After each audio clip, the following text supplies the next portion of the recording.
Alrighty, ladies and gentlemen, apologies for that. We're not sure exactly what's happened, but the broadcast seems to go down due to connectivity issues. But it is the case. We are back and we are racing, albeit we have unfortunately missed the opening 5 minutes of race number 3 here at Circuit Zandvoort. But as we rejoin the race in action, it is the case that Jamie Dorey on the offensive there versus Ben Bennyworth. And from what I understand, not too much has happened up towards the front of the field at the start of this race. It is the case more it has occurred further on down, as we see running a little bit wide there is Ben Bennyworth as they come charging out to turn number 10 and up towards turn number 11 here. Bennyworth starting P2, of course, losing 2 places in the run out to turn number 10, and behind there Lee Horn trying to make the move on Gavin Gardner, but as they roll the way on through, technical issues can't stop the racing here, and as they roll the way on out, it is the case we can see it heading up into turn number 13. Right now Lee Horn trying to hold on as they roll the way through the long right-hander, and we hear it is the case that David Whitehouse there in the Facebook chat confirming missed out from racing due to the lobby not loading, and there do seem to be a few minor connectivity issues tonight that are preventing drivers from racing. Indeed, perhaps we were victim to it as well with regards to our connection in the build-up to going racing here in race number 3. But as they make the way on through, we've got Mattermans jumping to the pit lane after a moment of circuit, and we'll take a look very shortly what exactly has happened there to Edmonds. But meanwhile, they all make the way charging in towards what is turn number 2 once again here in lap number 4, rolling on down. You can see it's the case that Andrew Holmes here trying to go on the offensive versus Lee Horn, and as they roll their way out to the corner, it is the case no such luck for Andrew Holmes right now, who's gained 2 places since the start. But as they make the way up towards turn number 7, heading on up towards the braking zone, right now Andrew Holmes has got more ground to gain if he wants to be in with a chance of being in the top 3 come the finish. But as he comes out of turn number 7 here, still on a charge, making his way up towards turn number 8. But coming on through, it is the case we look from them to Gavin Gardner a little bit further up, and you can see Lee Horn here looking up the inside, and no fortune this time for Lee Horn, trying to dig his way into turn number 9, but in return only finding Andrew Holmes trying to make the return into 10 here, trying to make the move on the inside. And as they come out to the left-hander, it is the case that Holmes right now in a bit of a no man's land can't really gain, but at the same time he hasn't got much to lose as he charges up towards the Audi S chicane. But further back, Matthew Addy, who has lost 9 places since the start, I suspect has been muscled off circuit. It is rolling his way down into turn number 11, but side by side here through what is turn number 12 with John Burnham. It is the case that the pro driver trying to go round the outside to inside into 13 versus what is the pro driver, and Burnham, to be fair, putting up a stoic defence as they make the way on through, but that defence wilting as Matthew Addy gets it done on the brakes there into 13. I think Burnham recognising their battle lines further up the road. It's not just between them, but speaking of between 2 drivers here, well, it's Higgins Senior versus what is Paul Scott in the run up towards turn number 1 as they make the way into the braking zone. Well, it's Higgins Senior who holds the inside line here, but Paul Scott's trying to go all the way round. But of course, on that high line, the 2 drivers come together there, and Higgins Senior slams the door shut as they make the way up into turn number 2. And we say hello there in the Facebook chat to Liam Tackers. Higgins Senior gets it a bit wide on turn number 2.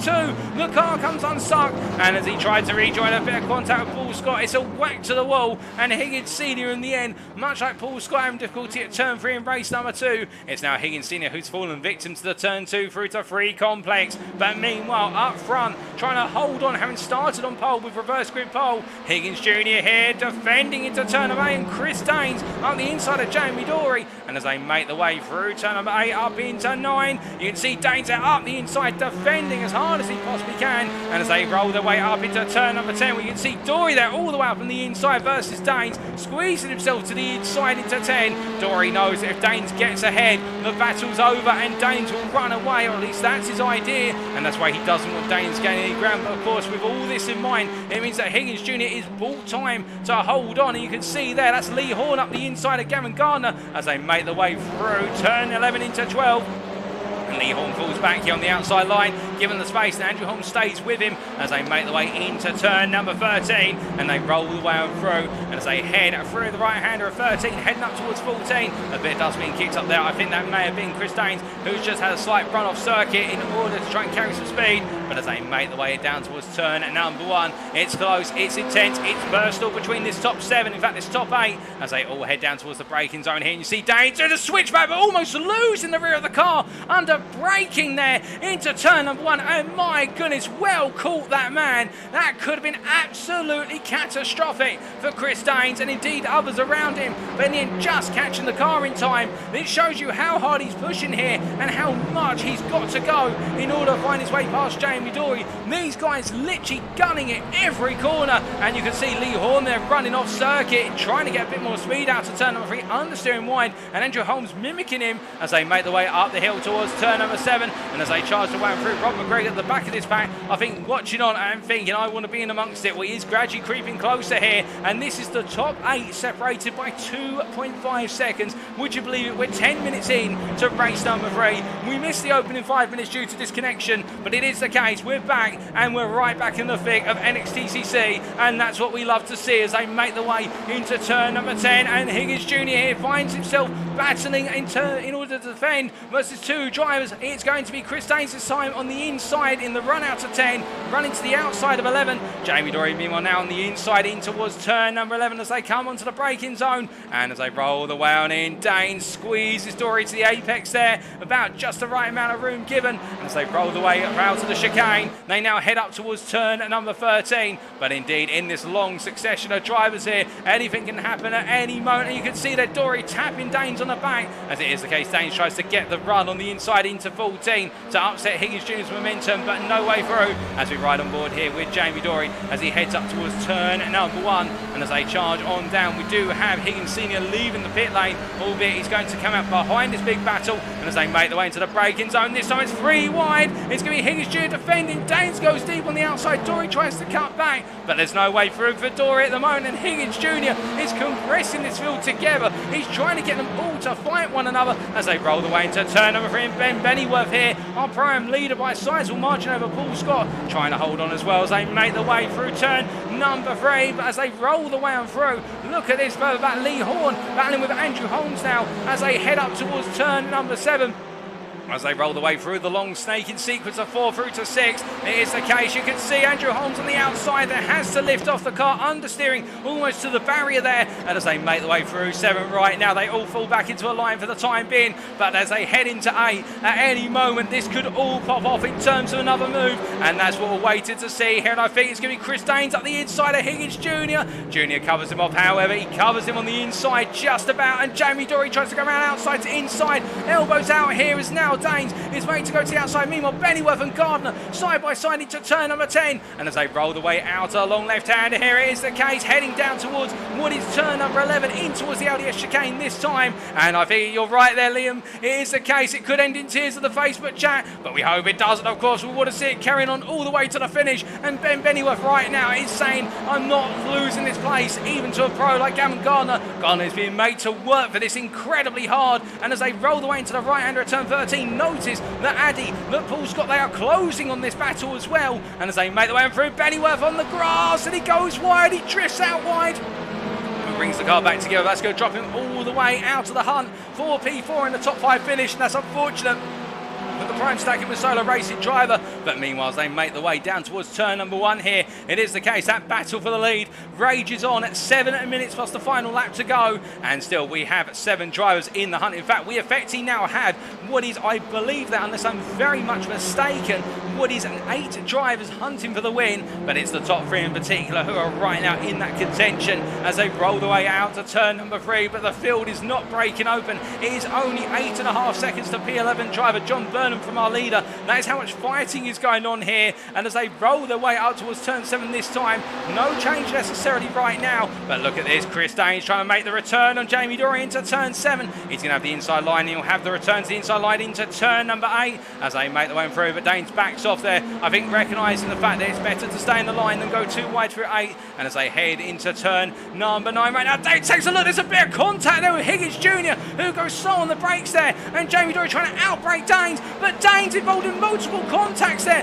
flashing his lights in frustration. He loses it all the way down to P6. And Will Danes absolutely being robbed there as they make the way out of turn number 10. And as they do now, this opens up the proceedings for Lee Horn to try and get into the fight for Willys P3 as they roll the way through the chicane. And as they come down for 11 and 12, it is the case that all the drivers now sticking together. But what this really does is it gives Jamie Dorey the first clear run he needs at John Higgins Junior. And right now, the HSR driver must be absolutely on the spot if he wants to be able to get this done, because otherwise, one small mistake, Jamie Dorey is going to have that lead because he's got it hooked up on the brakes in that Honda. And it is the case, he is looking the faster of the two drivers as they head across the timeline here to complete another lap. You can see Dorey trying to intimidate Higgins Jr., trying to distract him there with the flasher light. Higgins Jr. not falling for it as they roll the way into turn number 1. And right now, Higgins Jr. I think will just slowly back Dorey towards Gardner this time and try to get the Verano Motorsport driver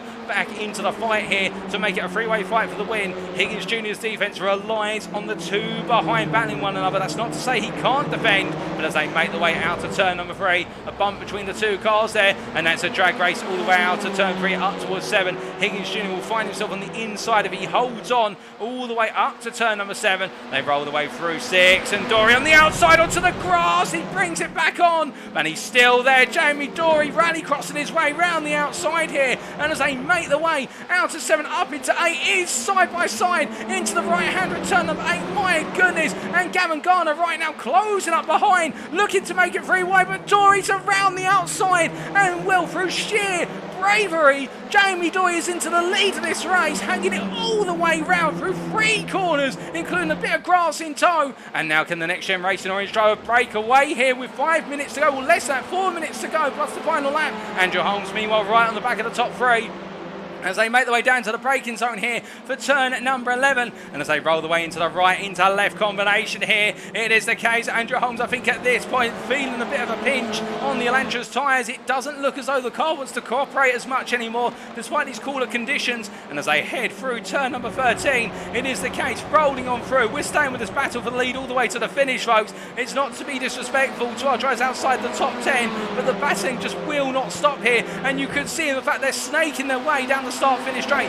Dorey feels though he's got to take the toe out of every car behind. He has to minimise it. Meanwhile, Andrew Holmes, there's Chris Daines once again. Tries to dummy, but Andrew Holmes comes in hot into turn number 1. My goodness, again, Daines right on the ice rink there in terms of the brakes, and Andrew Holmes having to try and go for the move for P3. He can't find it. Instead, he falls backwards, and Daines is forced wide as Holmes out onto the grass, and Daines is into the wall, and Holmes with some damage as well. But Chris Daines' race ends in tears in the fact I think he can rejoin, but he's out of the hump for the win now. There's no doubt about that. But as they make the way on around right now, it is the case. We do look to Ben Bennyworth here, who having fallen out of the hunt for a top 5 finish. Well, it was the case he'd fallen out previously. He's creeping back into it as we're hearing that Chris Daines has jumped to the pits. And well, it is the case. The elbows have come out. It is indeed, it is Liam. It is racing in the Facebook chat. And I would agree with you 100%. It is the case that this is rock hard racing from all of our drivers. They're giving it everything right now. And this is what touring car is all about. Of course, we don't want to see drivers end up having to be towed to the pits, but it does happen when the stakes are this high and everybody coming out in full force. But let's take a look back at what exactly happened to Chris Daines. Well, this was moments ago as they rolled their way into turn number 2, and that was very unfortunate there. You could see what Holmes was trying to do. He was trying to hold the inside through the corner, and Daines was trying to creep around the outside gradually, but Holmes going too high on the apex curve in the end, sent the car straight on, and that's the risk, of course, of the turn 2 apex curve. It bounces the car and causes it to understeer, and Daines found himself in the wrong place at the wrong time to a car that was only going to go in one direction, straight on. He got taken to the grass and to the wall.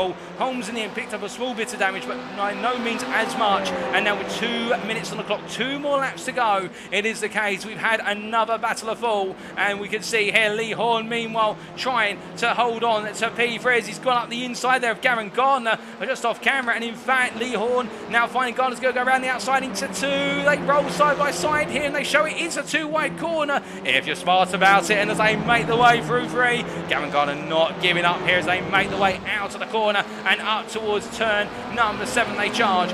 rolling on through it this time. Lee Horn holding on to the back of Gavin Gardner. He's feeling racy as Lee Horn. He wants that P3 in the end, but he's going to have to do a bit more than that. And look at this, Higgins Junior falling back on the pace. He's already 2 seconds off a leader, Jamie Dorey, right now. It is the case that, well, Higgins Junior just not there on the pace. Now he's been passed by the leader, but he's still got a lot of defensive effort to put in if he wants to be on that podium. But Gavin Garner here is going to test his mettle as into turn number 9 they go, and Garner squeezes his way out the inside, and you can see Higgins Jr. defending there versus Lee Horn now as they make the way towards turn number 10, making Lee Horn go all the way round if he wants to place, and Lee Horn not able to find it. Meanwhile, further back we can see that Andrew Holmes under pressure here from Matthew Addy, who's really coming to the back of this battle for what is P6, and as they make the way up towards the chicane, it is going to be side by side here in the run on down, and Addy up the inside here, and I think Matthew Addy's got this done, or has he? No. Oh goodness me, there's a tap there from Holmes, and there's contact between all of them, and Holmes is sent to the wall.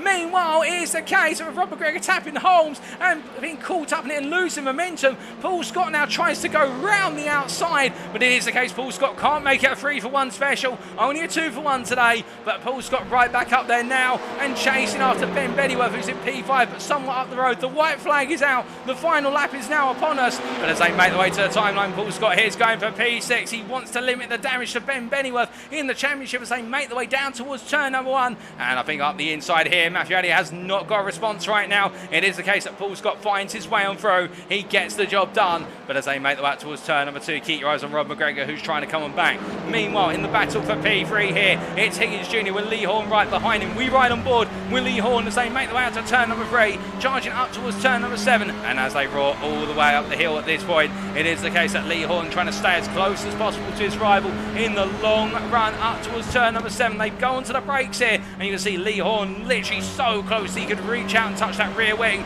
but as they make the way out of the corner here, Higgins Jr. defends in the run to turn number 8, make sure that Lee Horn can't creep out the inside, and instead now as they come out the corner completely blind, but he's going to look to the inside into turn 9, a little bit of a tap there to the rear of Higgins Jr., who right now is driving on the edge. Horn looks all the way in, he commits all the way to the inside, and as they make the way on through, my goodness me, how there was not a turn across the front, and Higgins Jr. goes wide. Well, I think it is the case, Higgins Jr. has thrown everything at this, and Ben Beddyworth comes on through into P4, but how they did not end up in a worse situation, that is beyond me. And as they make the way into the chicane right now, I think it is the case, it may all be said and done in this battle for the top 5, for as our race leader makes his way through the penultimate corner, he heads to the final corner right now. And he's had to battle his way for this, there's no doubt about that. But he will make it a win here today at Zandvoort. It will be Jamie Dorey from NXTGEN Racing Orange who takes the win in race number 3 ahead of Gavin Garner P2. And then it will be Lee Horn at P3 completing the overall podium and the pro podium. Ben Beddyworth P4, the Pro-Am winner here today. And it will be John Higgins Jr. P5 in an absolutely brilliant defensive effort. John Burnham P6, Matthew Addy P7, and then it will be Andrew Holmes just behind him P8, then Paul Scott in P9 as he battles his way out to the final corner with Rob McGregor just behind. They roll the way on out here, and as they come out of that final corner, it is the case that in the end, Paul Scott has got it done, albeit going a bit slowly to the line. I think it may be the case that safety car has been called right at the end, although I doubt it, but then they come on through, and it will be Paul Scott P9 ahead of Rob McGregor P10, and then it will be the case John Higgins Senior, followed by Nigel Stott and Gaz Will finishing down a lap. Chris Daines in the pit lane after that instant, and Matt Evans P15. But what a race, no doubt about that. And well, in the end, it came down to the finest of margins. And whilst we did miss the start, we came back to an absolutely epic conclusion to the first half of the season. And again, it is the case, whilst we do apologise for the broadcast connection issues, I think it's the case we've more than made up for it, given what we have been treated here to today. As we see Gansville making his way to the line to complete his race, a lap down in P13. He crosses the line. And well, with that, ladies and gentlemen, let's take you through those race results, subject to, I think, some stewards' investigations with regards to those battles at certain points. But still, here are those results. So in the end, come the end of race number 3 of round 5 of the NXTGEN Racing Touring Car Championship for 2022 on iRacing. Jamie Dorey taking the win in the end by 2.7 seconds ahead of Gavin Garner in P2, and Lee Horn in the end completing the overall and the pro podium in P3. Ben Bennyworth P4, the prime stacking with Solo Racing driver, cementing his night of racing with 3 wins out of 3 in the prime class, ahead of John Higgins Junior, who couldn't quite in the end hold on to that podium in the pro class, but still a brilliant effort there from Higgins Junior regardless. John Burnham P6, a battling effort for John Burnham, Matthew Addy P7, Andrew Holmes P8, and then Paul Scott P9, completing the prime podium, which was, of course, Ben Bennyworth, John Burnham, and then Paul Scott. Rob McGregor P10, and then outside the top 10, best of the rest there, John Higgins Senior, followed by Nigel Stock, Gaz Will, Chris Daines, and Matt Evans in. And Evans having a difficult race, and indeed we also heard it is the case. We had David Whitehouse not able to join due to what was a technical issue in the end with the lobby not loading, and we also were missing Tony Verschaft and also Thomas Delaney. But the 15 drivers took to the grid for race number 3, and we were treated to an absolutely sublime example of why this series continues to go from strength to strength. But now it is the case that we go from trackside to what will be our post-round interviews of our selected drivers. We'll be back, ladies and gentlemen, in approximately 5 minutes' time for our post-round interviews. Don't go anywhere. You won't want to miss them. I'm sure some drivers will be really fired up after what was a spectacular way to wrap up the first half of the season.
Alrighty, ladies and gentlemen, without further ado, it is now time for us to conduct our post-round interviews. And we've got four drivers with very unique perspectives lined up for tonight. We'll be starting off with Lee Horn, our Pro Class driver, battling to be on the Pro Class podium, indeed the overall podium, each and every race. Not quite there on one lap pace, but definitely resilient in the Honda. We'll then be hearing from Rob McGregor, our Pro driver, who battling against the odds in the Hyundai Elantra.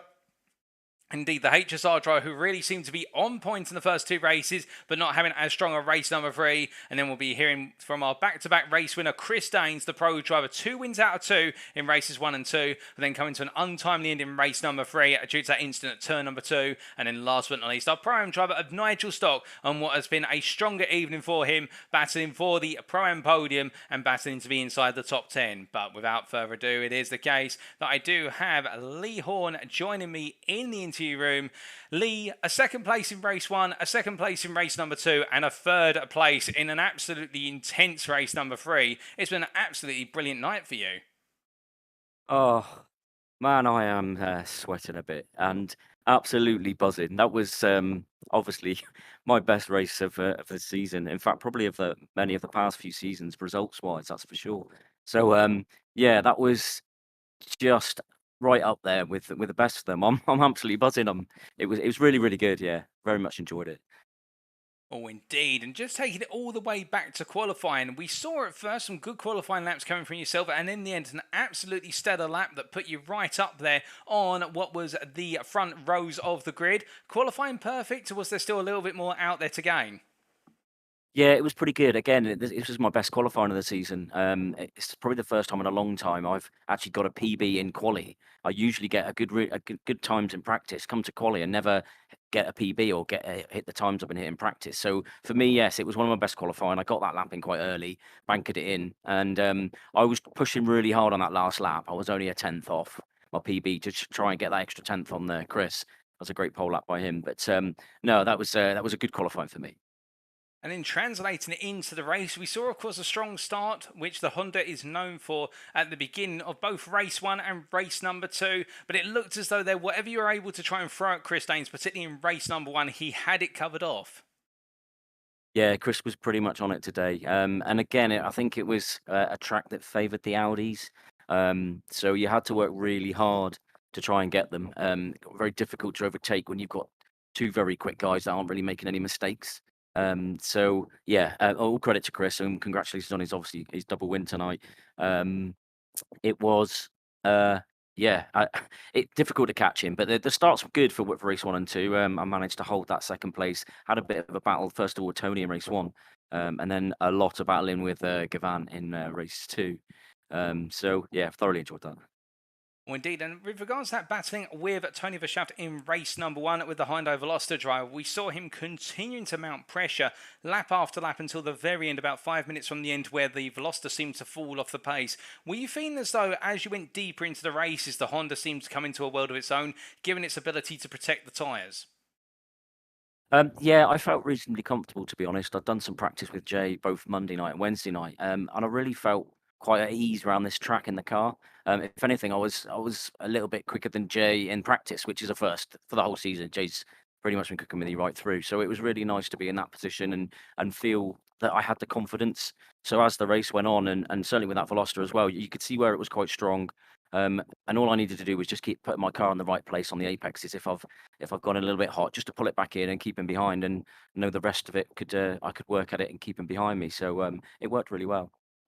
Oh, indeed. And we saw that work out for yourself. And then in race number 2, a bit of a different dynamic there in the fact you weren't given too much breathing room to go hunting after a leader. If anything, as you said earlier, having to defend from Gavin Gardner all the way through. Just take us through that experience because it really set us up for a race number 3.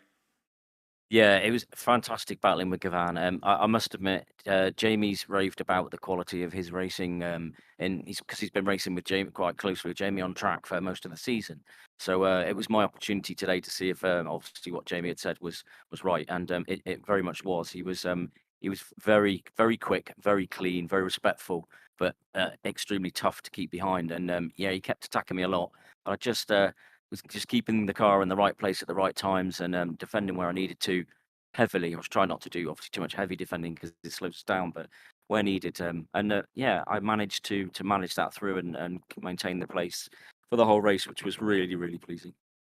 And if races 1 and 2 weren't enough, of course, we saw the absolutely stellar 8-way battle for the win in race number 3. Only really coming to its conclusion in the final couple of minutes. Just from your perspective, picking up that P3 and perhaps the most dogged and determined racing of the season so far, how was it for you?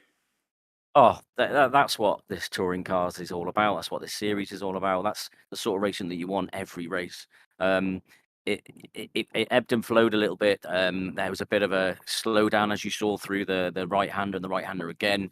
I lost a couple of places there, and then had to really sort of tuck in and sit behind and fight hard, tooth and nail, really, to wait for mistakes or to capitalise on situations. So yeah, very exciting race, right on the edge of my seat, and I've thoroughly enjoyed it. So yeah, very pleased with the results tonight.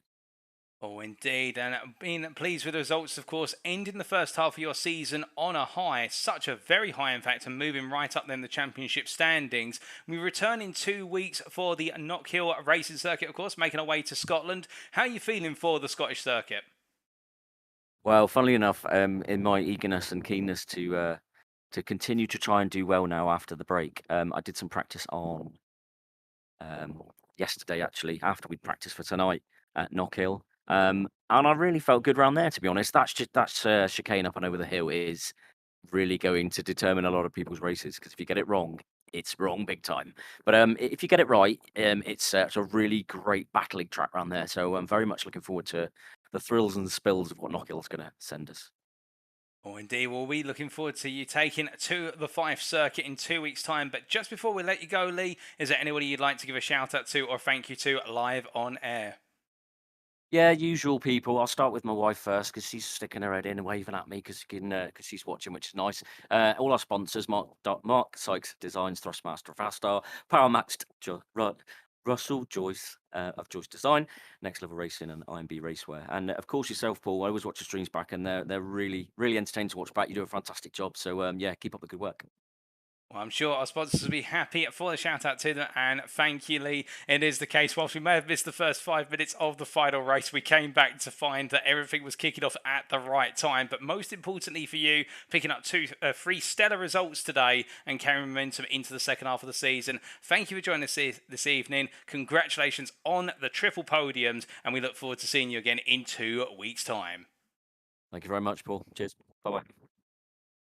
So hearing that from Lee Horner, very happy with his performances today. There's no doubt about that. And I could really sense, and I think we can all feel it with regards to Lee Horner, that positivity shining through with regards to his performances, and already that eagerness kicking in with regards to the results are continuing to take an upturn. And well, what else can he achieve? And I think he is going to be a force to be reckoned with when we return at Knockhill.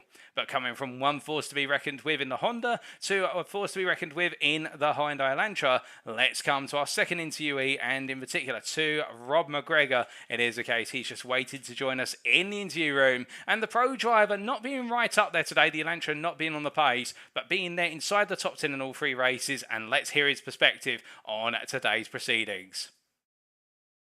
As he joins me in the interview room. And now, Rob, it was the case today the Elantra didn't quite look on form, particularly when the circuit was hot and the ambient temperature was high, but still you gave it your best shot in the Elantra and pulled off 3 top 10 finishes. A positive evening, all things considered? Yeah and no. Obviously, the Elantra's not where we want it to be as a team. Like myself, the two Johns, we're both kind of struggling when it comes down to, the temperature and, getting the tyres to work. We obviously have issues within the first couple of races. With the high temperatures, the tyres just fall off the cliff basically after lap 4. So it's kind of hard to kind of stay up kind of within reach of your kind of Honda Civics and your Audis. Tonight, it wasn't the best. I had a couple of clashes with Paul Scott, and I've had a couple of clashes with other folk, and I don't know whether I maybe need to go back and readdress my driving style. I'm maybe being a bit too aggressive, and I probably need to go and look at the fact that I'm maybe trying to be too aggressive, and obviously work on that, because I don't like obviously colliding with people in the race, and like I'm obviously sorry for anyone that race that I ruined, but at the end of the day, you know, I was trying my hardest, and the Elantra wasn't the car tonight, and I was just getting frustrated with it. It's as simple as that.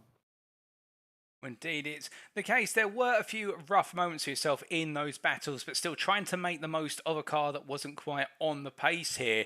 But just in terms of those battles with the likes of, say, Paul Scott and whatnot, given how close it is and also how those curbs around Zandvoort can really bounce the car around, it is a case you have to be really pinpoint around the circuit, because it looks as though you put 1 foot wrong and the car's just not there, it's not in the right place, it's not going to make the corner. Yeah, exactly. And you know, it kind of, yeah, I made the wrong decisions tonight. I made some good decisions, but like some of them were the wrong decisions. Well, most of them were the wrong decisions. I made moves that probably were never going to happen. I obviously need to now go and rethink about like my driving style, as I said before, because it's far too aggressive. And then, you know, in real life, I wouldn't get away with the contact that I had tonight. So why should it be any different on the sim? Obviously, you know, the Elantra's a quick car. Again, it was just me battling with a quick car that wasn't quick on the night. You know, for the first race, you know, I finished, I think it was 6th.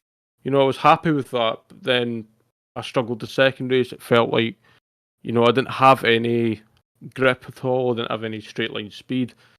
And then third race, when it did finally cool down, I just felt like it just wasn't clicking.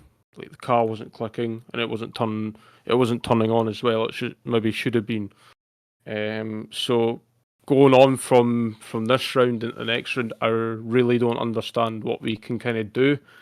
You know, I'm just hoping that maybe, you know, not kill in the next couple of rounds after. I don't know what's next. I haven't looked at the calendar recently, but you know, I'm just hoping the next couple of rounds are maybe a bit stronger for the Elantra, because it's a good car. It's just, you know, whether the driver's good enough for it, I don't know. But, you know, it's one of these nights. And, yeah, obviously, well done to Junior for holding his own in the last race. And, you know, John made a mistake in the last race as well, John Senior. And, you know, these things happen. You know, we're all human. We're not all robots at the end of the day, so. Oh, indeed. But at the same time, Rob, I think on reflection, whilst you may feel as though things haven't worked out tonight, we have seen some great performances from yourself this season so far. And after the season break, of course, we're heading to some circuits which may be more of the Elantra's taste, starting off with Knockhill. And with it being your home circuit, how are you feeling about Knockhill in general? In general, I love Knockhill. It's an amazing track. You know, it's got a lot of undulation, and it's a really, like, I would say it's a driver's track, personally. I've had the luxury of driving Knockhill in real life and other tracks in real life, you know, and it's well up there with, like, you know, other tracks, and, you know, and the fact that you need a lot of skill to drive it. I don't know whether, I'm just hoping the Elantra, you know, finds something, because it is, I feel like, at a disadvantage, whether that's just me or the car in itself, you know. But yeah, we'll go to Knockhill, hopefully with a better outcome at the end of the night, and see what happens, you know. Yeah, obviously tonight didn't go the way I wanted it to, but you know, you have these nights, so we just dust ourselves off and get back up. You know, these things happen.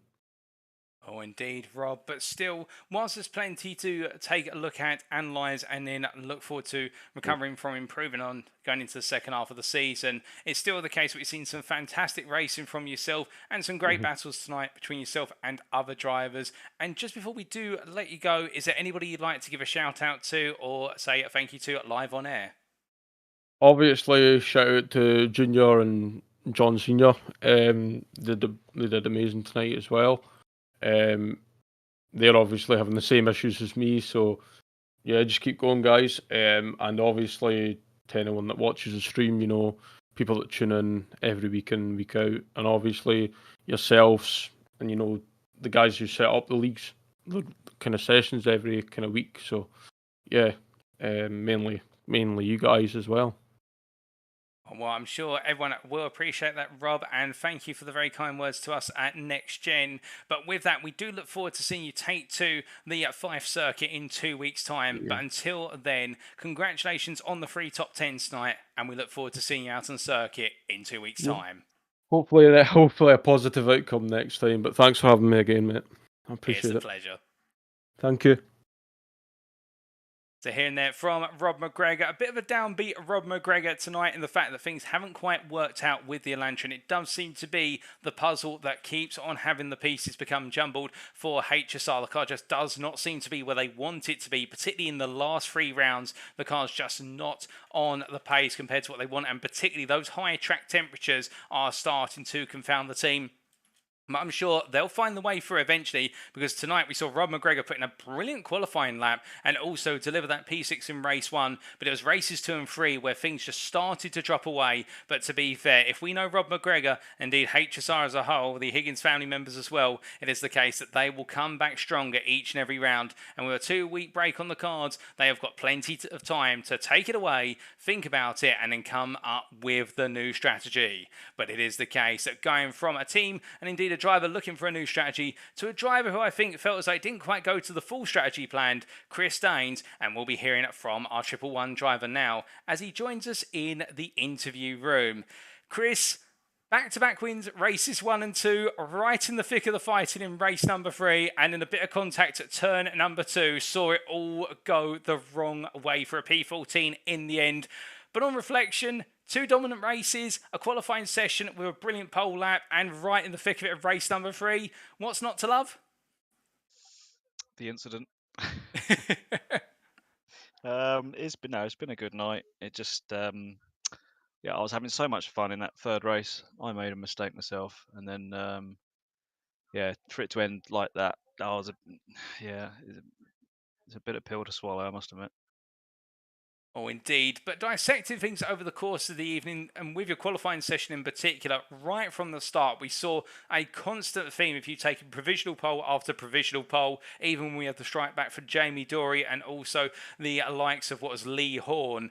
Just from your perspective, that qualifying session, did it feel comfortable out there, or did it feel as though the pressure's on? Because we did see Lee Horn really come on through towards the end of the 15 minutes. Yeah, so with the first race, obviously, in the first qualifying session, it was around about 40 degrees C, I think, so it's about 103 Fahrenheit. It's for the Audi. I know everyone struggles, but the Audi in those temperatures was actually overheating after 8 minutes of driving. So you have to get your laps in. I think the window for a good fast lap in the Audi is lap 3 in those temperatures. Anything after that is no good. Anything before that is no good. So lap 3 is always the lap that you're going to get your best lap on. So that was always the plan to push on that particular lap. But as for the temperatures, it was so hard because, as you say, there was guys behind that were really pushing in the numbers and keeping the pressure on us. Because me and my teammate Gavin both knew that we only had lap 3 to do it on, or if you come into pits, another on the 3rd lap again. So, yeah, really tricky qualifying session, and yeah, mate, it was harder in the race, I must admit. Well, then coming on to the race, of course, starting on pole with a determined Lee Horn alongside you in the charge to turn number 1. Race 1, firstly, we saw a lot of pressure enacted on you via Lee Horn for the first 10 minutes, but he started to fall away as Tony Vaschav got into the mix there. Was it a case of just trying to get the Audi into the sweet spot? We know it's quite sensitive. We did see that at Oulton Park. Yeah, it's really sensitive, and again, I echo what I said before. In those temperatures, I've got various overlays on my screen, and with the engine temperature on this fixed setup in those temperatures, the Audi does overheat, and because you can't adjust the setup wise and how the aerodynamics work on the car, because you can't adjust anything other than brake bias, it does overheat very quickly. And Gavin was struggling with that more than I was in there, because he was obviously behind cars getting all the dirty air. So his pace dropped off a little bit. So I was lucky I had that clear air ahead of me. But yeah, it does take a while to get these tyres up to temperature. But in those temperatures, they just burnt away. The tyres burnt away so quickly, and every lap was half a second, 3/10 to half a second slower than the next. So I'm lucky that the guys behind also had similar problems with that. So I was glad to get race one out the way because that was horrible track conditions to drive on. Well, indeed, going from horrible track conditions to slightly cooler conditions from race number 2, it looked as though you're in a bit more of a comfort zone there, less pressure from the outset and breaking away quite comfortably. Yeah, the Audi was really nice around in those temperatures actually. So I broke away quite quickly, like you say, pulled a nice gap. Gavin was having a fantastic battle behind me. I know I mentioned Gavin in this, but he's drove so well tonight. And yeah, I was watching his battle behind and trying to coax him through it all. But yeah, pulled away nicely. Second race was pretty straightforward in the sense that I didn't have to worry about pressure too much, and I didn't really need to worry about the tyres because the tyres felt really nice. And it's so strange when you're racing in race one with 40 degrees C, you go to race two with 37 degrees C. That 3 degrees makes such a difference in the Audi. It's unbelievable. So yeah, I was kind of glad it didn't go above that because I would have struggled again with the temperatures. But yeah, no, it's fair. Race two was lovely actually. It was a really nice, solid race. And then coming on to, of course, race 3, where it's the case that things came a little bit unstuck for the less good. It was a strong start from P7 with that reverse grid and battling all the way through to the final stages. Just your perspective on the battle, because it was an 8-way fight for the win. Yeah, the battling, I can't say anything bad about the racing and the battling between all the drivers. There was great respect on circuit. In the top eight, I don't know what behind me, but it was brilliant. You know, side by side action with making lunges down the inside where drivers could see you coming down the inside. They'd leave space. You'd also leave space on the exit and the entries, and it was just such respectful driving between the top eight and a great fight in there with Jamie Dorey coming on to the final part of my particular race. And unfortunately, the way it ended for me, I left enough room for Andrew on the inside, but I didn't envisage him uh, hitting the curb as hard as he did. And I mean, I'm on the replay now, looking at it, I'm over and over and over again. He's just gone in too hard. He's on the inside. He's gone in at racing pace, as you would be on the racing line, and he's just hit that curb, and it's just sent it straight into the side of my car. And unfortunately, it ripped my suspension off the wheel, so I couldn't move. But all in all, it was great racing.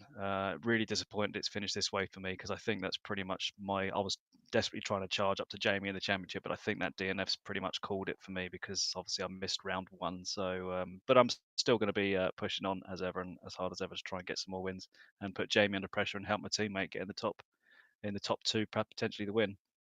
Oh, indeed. Well, there's one thing we know about you, Chris. You're never out of the fight, per se. You're always up for the next potential win, race after race. And speaking of the next round that's upcoming, 3 more races, we've got a 2-week gap, but then we're back for Knockhill in round number 6. How are you feeling for the Scottish circuit? Oh, I love that place. I love it. I don't think there's a driver that doesn't love Knockhill. Yeah, as soon as you said Nokia, I'm smiling already because I can't wait for that one. It's I think we're doing it the normal way round. Are we? We're not doing it reverse. I think it's the normal way around. I Yes, would that's love. correct. That's right. Yeah. So I would love to do it in reverse because I think that throws a bit more of a spanner in the works for everyone. But yeah, I'm really looking forward to Nokia. I must admit, I've not driven it much, but I mean that's a touring car circuit if we've ever seen one. So yeah, bring it on. Oh, I'm loving that fighting spirit then. We look forward to seeing you take on Knockhill in 2 weeks' time. But just before we do let you go, Chris, is there anybody you'd like to give a shout out to or a thank you to live on air?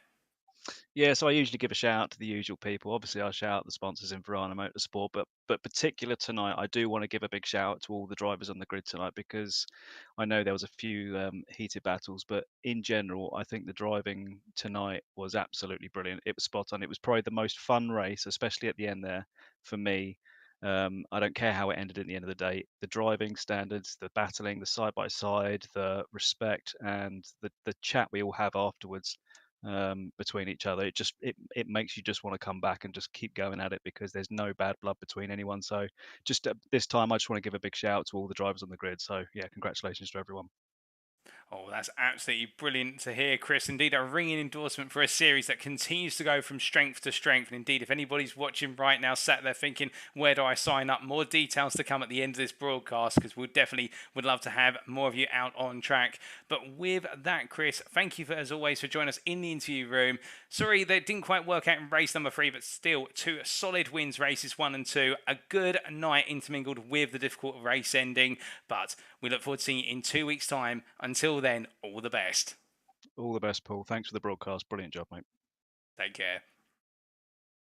So hearing that from Chris Staines, and again, mixed feelings for Chris Staines, much like Rob McGregor in the fact, whereas with Rob McGregor, a strong start undermined by 2 races where things just were not hooking up. For Chris Staines, looking to use tonight as really the springboard to charge into that battle for the top end of the Pro Championship. It was the case in the end, becoming unstuck through what was race number 3, that contact with Andrew Holmes right at the end. And as he said there, it was the case, it was all about close racing and Holmes just taking a bit too much apex curve at turn 2.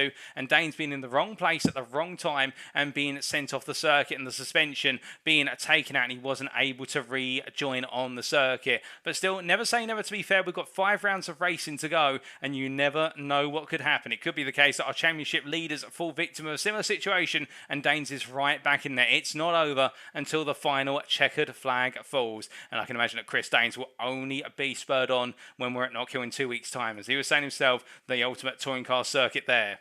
But we now come to our final interview for this evening, and that is our Pro-Am driver of Nigel Stock. An evening where he was looking to get some major points on the board, and, well, in the end, finishing on the podium 3 times out of 3 in the Pro-Am class. Let's hear from him.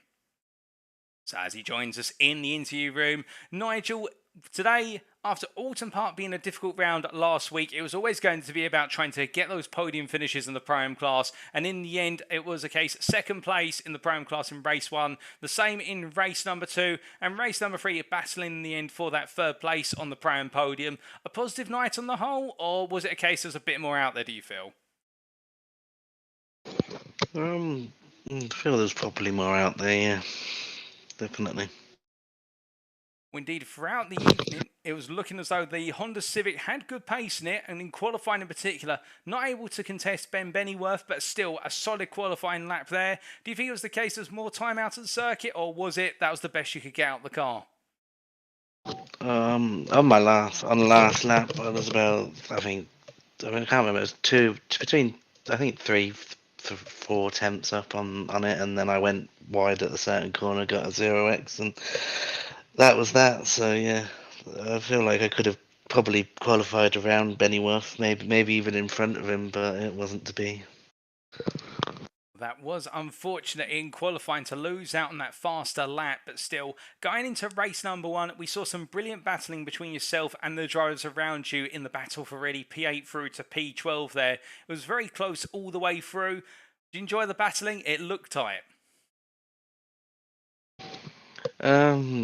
Yes and no. I felt like that maybe 1 or 2 got in front of me. Well, I didn't have a brilliant start, and then 1 or 2 sort of lunged it on the first lap, I felt, and then sort of it's just so hard to overtake at this track that it's just like it's just like you feel like, oh, I've got them, and then you get to the next corner and you're like, oh no, it's going the wrong way. So, and then you sat behind for so many laps, and I was sort of wanting to try and get through as quickly as possible, not to let Bennyworth go. But by the time I got past 1 or 2, I'd seen he was miles down the road, so it was already too late. So that was that. So I just settled for 2nd in the Pro-Am. So.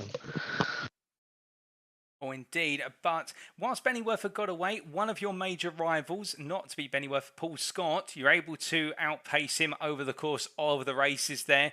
Do you take some comfort from that you've been able to gain points on at least one of your rivals?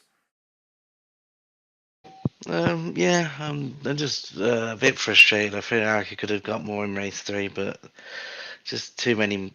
Just a mistake on race 1, on I think cold tyres and that, and then I got a slow down, so I'd let everyone by, and then caught the grass and took someone out, and yeah, and then it just got worse from there. Then really, so I feel like I could have maybe got more points on him, but it weren't to be. So just have to try again next time. Oh, indeed. But speaking of next time, of course, we'll be heading to Knockhill in 2 weeks' time. How are you feeling for the Scottish circuit? Okay.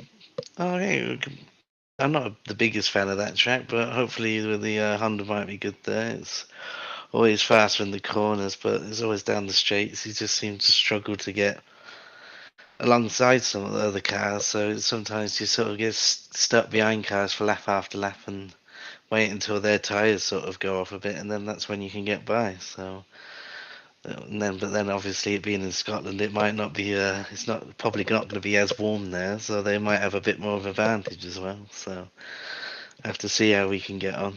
Try and see if we can get second in, get in front of Scott in the championship, and see from there. Just try and get some more points. Indeed. It'll be close between yourself and Paul Scott, no doubt, and you never know, you may be taking the fight to Ben Bennyworth in Scotland. But just before we do let you go, is there anybody you'd like to say thank you to or give a shout out to live on air tonight? Oh, well, NXTGEN for doing another great series, and yourself for doing there's great streams. It's always a joy to sit back and watch it, no matter if I'm doing good in it or do not. It's always good to watch, and well, thanks for everyone who's watching and everyone that takes part for giving me someone to battle with. Oh, indeed, and we should be saying thank you to yourself, Nigel, because we love to see you in the Crest Auto Sport machine taken to the circuit week in, week out. And whilst it hasn't been your day today at Zandvoort, I'm sure you'll be bouncing back come Knockhill in 2 weeks' time. But until then, thank you for joining us in the interview room, as always, and we wish you all the best going into the mid-season break. Oh, thank you. Bye. Take care. So hearing there from Nigel Stock, and mixed feelings for Nigel Stock indeed for three of our interviewees tonight, Rob McGregor, Chris Daines and Nigel Stock, all feeling as though things could have been better in some regard. And Stock there, I think, feeling a bit of frustration with the fact that he had the pace, underlying pace, to be able to take the fight to Ben Bennyworth and was looking to gain ground on the championship lead in the Pro-Am class. But what happened in actuality ended up in a bunch of intense fights, and as you're saying there, the difficulty in making a successful overtake in the Honda Civic at Zandvoort. You could gain into one corner only to find the run to next corner. You are back in the battle with the driver you've just passed, and that's the weakness of the Honda as per the BOP. It just doesn't have the straight line speed to be able to out-drag its rivals, and in the end it's all about the corners. But at the same time, if we know anything about Nigel Stock, it's the fact that he'll walk away from this one, look towards where he can improve and also the positives, and come back charging into the second half of the season. But with that, ladies and gentlemen, it is now time for us to wrap up. Thank you very much for watching. And if you do want to know more about the Next Gen Racing community in terms of the series we run, what we do outside of sim racing, particularly in the world of real-world motorsport or anything in between, then you can always go to our official website. That is, of course, www.nextgenracing.co.uk. And, of course, our website being the home of clean and fair sim racing for all, and professionally organised sim racing events, championships, and a community all at large. And it is the case that we are always looking for new members to join us and get involved in our series, and we've got plenty of series, whether it's this touring car series, we've also got the GT3 series and more to come in the remainder of 2022 and going into 2023. Goodness me, it being the 1st of September today, the year has charged on, but we are charging through our series as well, and we've still got more to come. But if you're not inclined to go to our website, but you're more of a Facebook person, you can always go to our Facebook group. That is facebook.com/groups/NextGen Racing to find out further details there. But regardless of where you visit, we'd love to see you pop along and say hello. But it will be the case that for our drivers right now, they'll be popping away from the car. They'll be taking some time away from the team garage and taking a mid-season break, because in 2 weeks' time, we will be back for round number 6, and we kick off the second half of the season in Scotland at the 5 Circuit. That's right, Knockhill Racing Circuit will play host to round number 6 on Thursday, the 15th of September 2022 in the Pro Championship, which is seeing the field only get closer together, and we really saw that at the end of today in race number 3 at Zandvoort. And in the Pro-Am class, it is the case that Ben Bennyworth is now the favourite, there's no doubt about that. But can he resume where he leaves off as that firm favourite in 2 weeks' time? All that and more in the middle of September, but until then, that's all we've got time for now. We have been Next Gen Racing. I've been Paul, TX141 Walsh, also known as Britney Spit, your host, and until until next time, remember to stay safe, stay well, stay smiling, but most importantly, remember to stay on track. Good night.